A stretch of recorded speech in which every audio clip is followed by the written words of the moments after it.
You've told me that some of these shoplifters are professionals, and one would assume that anybody who goes into something as a profession would expect to make a profit out of it. Do these professional shoplifters show a profit?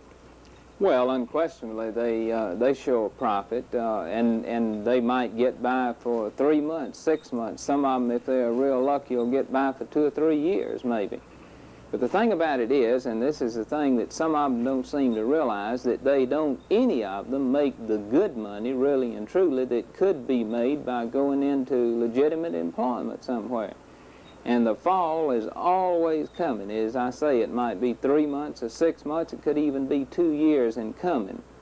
But I've never known, as long as I've been in this business, I've never known of a person who was professionally engaged in the business of stealing the other man's property that didn't finally wind up paying for it.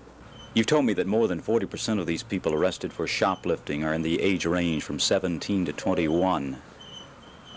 This is relatively young. Don't you feel some compassion for these people, and enough so that you decide not to prosecute? Well, of course, I would say this. The figures show that 42% of the people that we prosecute in this court for the offense of theft, commonly known as shoplifting, are between the ages of 17 and 21 years of age.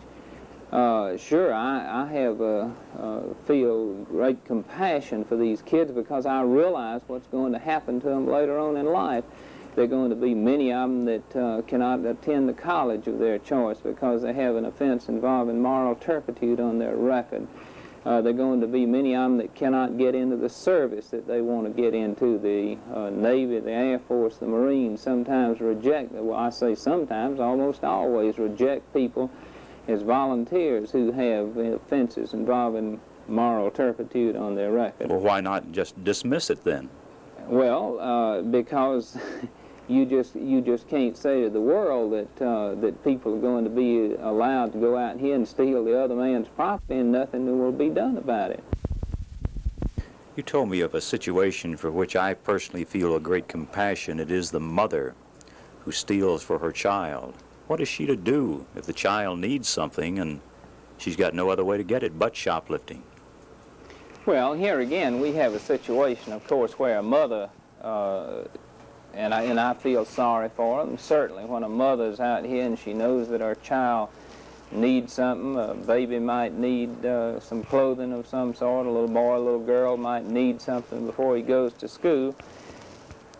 These kind of people really and truly don't know anything about shoplifting. It's something that they do without thinking. And of course the stores have qualified personnel to spot shoplifters, and this is the kind of person that more likely than not is going to be caught the first, second, or third time that they commit such an offense. And when they are caught, then of course their children are going to be in a lot worse shape than they were if they never had gone in there and stolen in the first place.